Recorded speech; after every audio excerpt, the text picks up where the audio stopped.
to our first episode ever of Obsidian Blade Showcase. And we have episode one with a special guest tonight. It's Ness Daniels.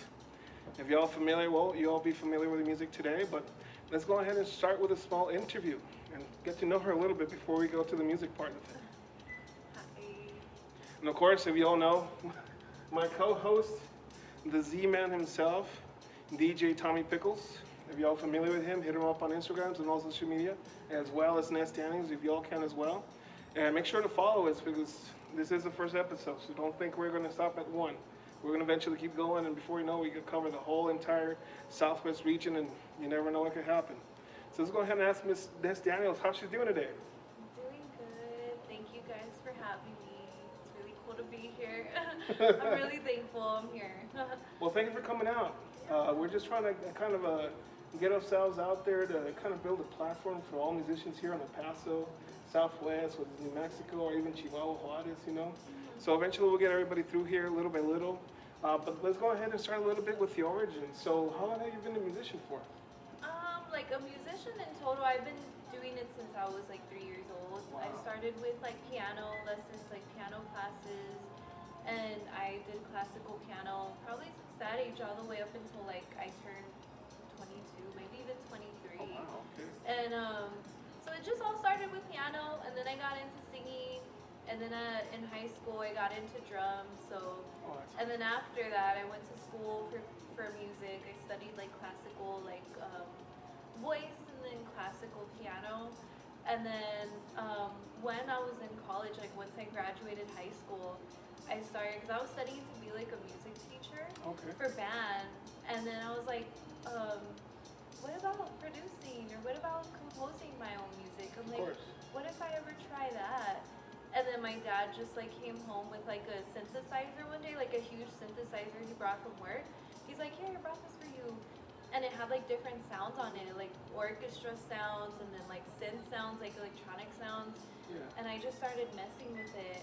And I was like, hey, like this is actually pretty cool, and I'm actually pretty decent at this. That's cool. And then so in college, like I would do classical music, Okay. but then I started doing producing stuff too, just like messing around. So, That's right, and then yeah. writing songs too. I've been writing songs probably since I was like 4 years old. So That's great. So, it's always been in my life. so you mind telling us, how does Ness Daniels come about?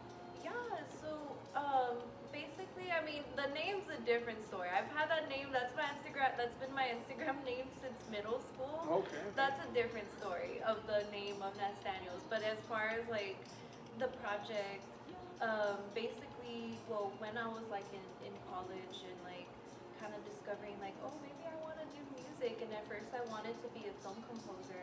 Okay. And I was for a little bit. I scored a few short films.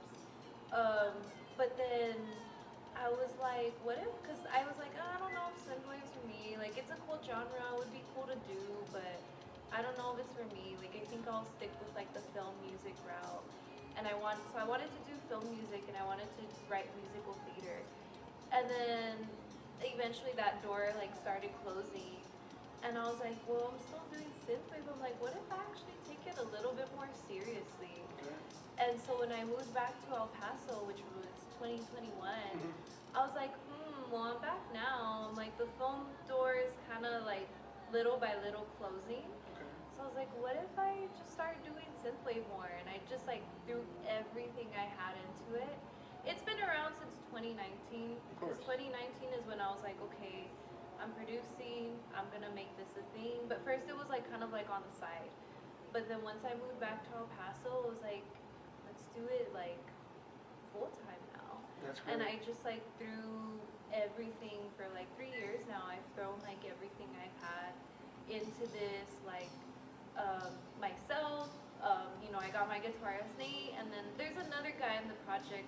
He's my sound engineer. His name's Andrew. Okay. He just doesn't like to be in the spotlight Yeah, that much. okay. He's more of a behind the scenes guy.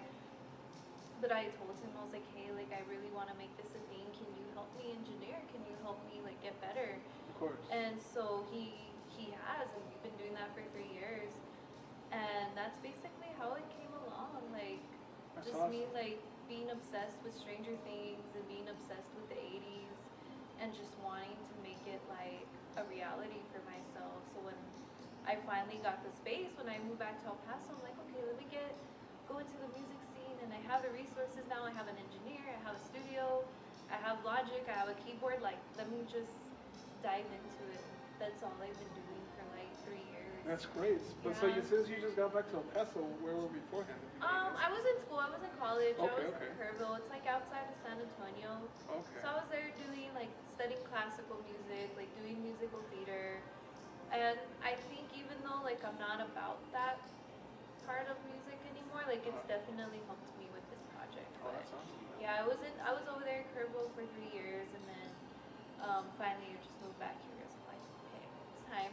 It's time to take it even serious. Take it to even the more next level, as serious. they say, right? Yeah. If you don't mind me asking, what are your influences for the project? Yeah, I mean, I like have so many. Like cause I listen to all music except like country. Oh, yeah, sure. So all the music that I listen to influences it in some way. Mhm. So obviously like the typical like synthwave artists, like the Midnight and Gunship, and then 80s, like I take a lot from like Depeche Mode and That's cool. a lot from them, and then surprisingly, and Tears for Fears, but I try vocal-wise, that's instrumental-wise, but Yeah. vocal-wise, I actually take inspiration from a lot of like freestyle artists, like Taylor Dane. Oh, those are some great ones. Yeah, especially Taylor Dane. And then also vocal-wise, and kind of I'm starting to incorporate instrumental-wise, because I've always been like a metalhead. Like since I was in high school, I've always loved metal music and like metalcore. Okay. Or yeah, and so I've taken a lot of that vocal style and that style of writing, and have put it into my synthwave. And the whole So, synthwave world that you're creating for yours. Yeah, The like a sound lot you're of making. smaller artists, but just that whole sound. Like more recently, I've started taking a few things from Deftones, Oh, that's seeing cool. how I can little by Incorporate little that in tie there. everything. Yeah. That's cool. And I've seen that you've done shows for Z. Do you have any questions by chance, man? I mean, seeing that she's been really putting herself out there in the last several months, and you've seen her develop her sound from the beginning to where she's heading out with it now. Yeah, I remember the first show. Well, yeah, I could definitely, you know, first of all, thanks for joining us in Oh, this first Thank you. first interview of many more to come, and of course, it's always been a pleasure and an honor to have you. You're very talented, and I do recall the first time it was for our. Yeah, like the Chuco chicks. Yeah. Well, even prior to that, I remember you came for our Christmas party. Oh yeah. Yeah, and I was here at 101. Oh, yeah, we the just had Christmas a party. very impromptu. It was almost like a jam session because it was That's just cool. Yeah. staff, family, and friends, and definitely it was really cool to like kind of like just have you come up on stage, and you played with Le Voyage that time. Oh yeah, it was just a That's few awesome. like, I mean, it was like in my very early stages, like the music. Like, I mean, I'm not saying I was like terrible, but I wasn't the best either. So it was like the early music I would make. Yeah. So it was like not mastered, not quantized, not necessarily on time. But I'm like, it's okay. Like everybody starts somewhere. So that's how I always thought about it. I'm like, okay, it's probably not the best mixed right now. But I mean, I was just like, okay, it's okay. It's just a start, and then it'll grow from there. Don't worry, I mean I wasn't on time myself, but that's on production. Yeah. No, And that can happen. That can uh, happen. no, definitely you're being humble, but your sound was amazing. Your stage performance Oh, has like- always been like on spot. Yeah. You really stand out as an artist, and I strongly believe that like you're on a great journey. I definitely always look forward to having you for future shows, and of course, like I hear that word of mouth, and I always hear that feedback from, you know, like colleagues, other musicians, and of course, anybody that might be tuning in from other cities. It's really awesome that you haven't stopped. You've been working really hard, and it shows. It shows because the evolution, you know, and the progression of how at least the music you've been releasing. It's really awesome. Yeah, no, thank you so much. I'm like, yeah, that means a lot because I'm definitely trying. So I'm glad, it's reaching years. Like, that's really cool.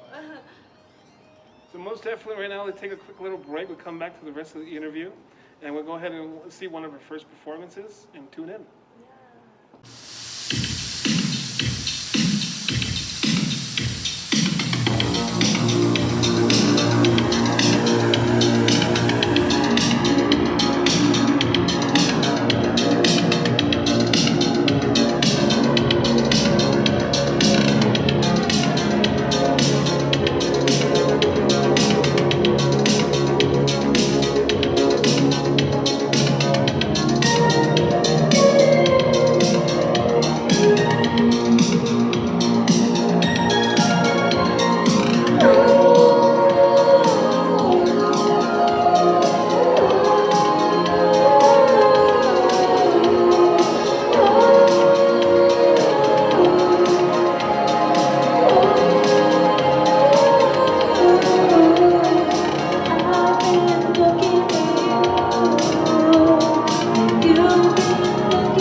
In this darkness I lay, buried in the ground.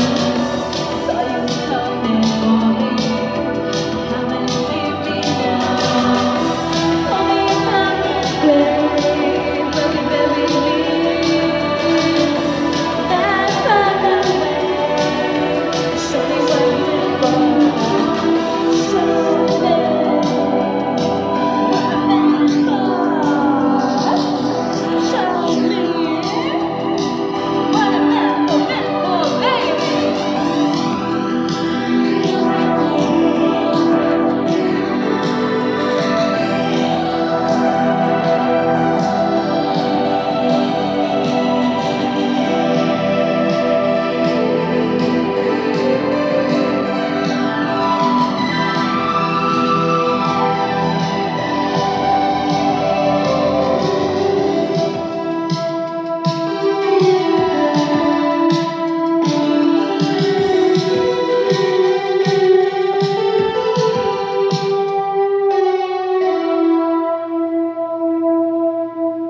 Welcome back. If you guys saw the first part of the performance, I hope you all enjoyed it. So we're back to continue and wrap up the last of the interview. So as you were saying, you were talking about doing shows, and Z was talking about shows.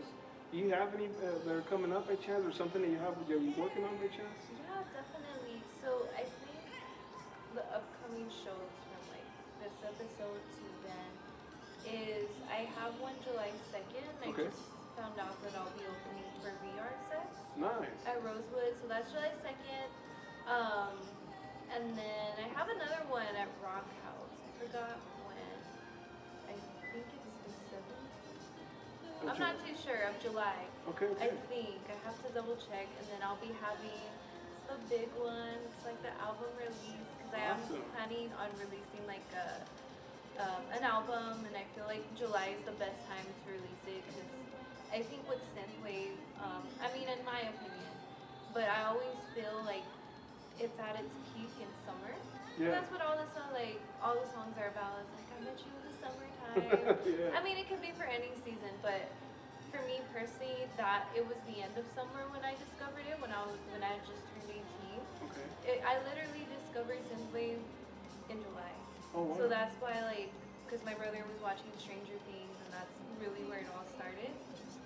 So that's why I'm like planning to release like the album that month, because I'm like, that's the month that like changed the game for me.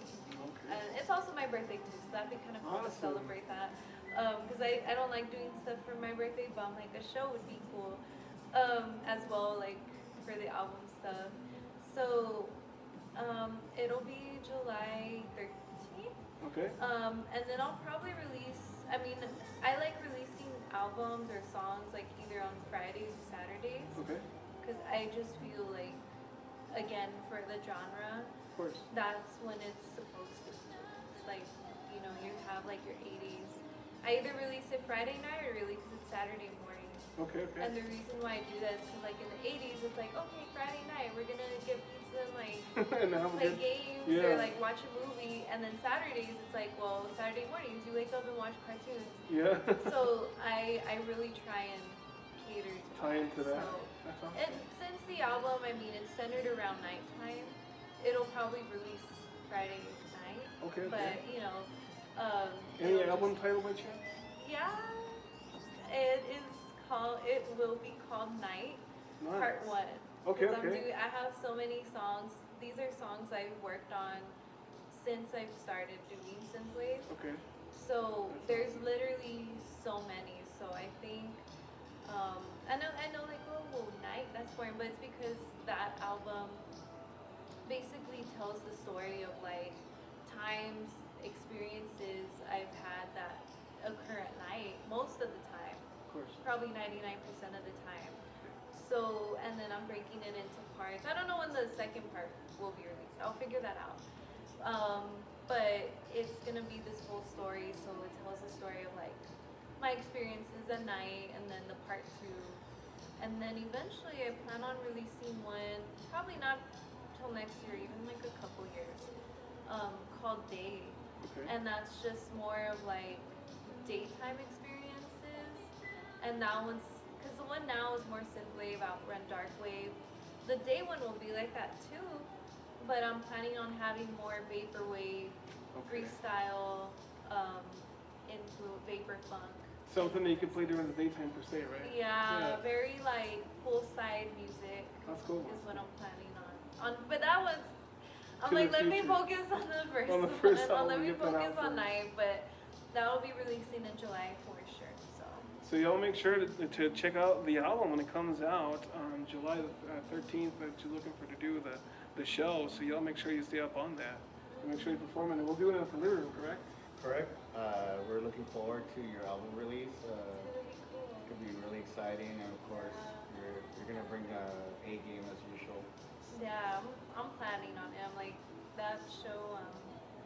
Really planning on going like all out as much as I can. Like I know I'll have all other opportunities to play shows after that, but because it's like my first album and like I guess my first like big show, I really want to like make it something. So not really necessarily, but for me, but pretty much for everybody. That's really the reason why I'm doing like music is like yeah, it helps me and music helps me when I produce and when I write, but Of course. I do it to like help other people, like give them something to listen to, whether they're feeling like good or whether they're feeling not so good or like sad.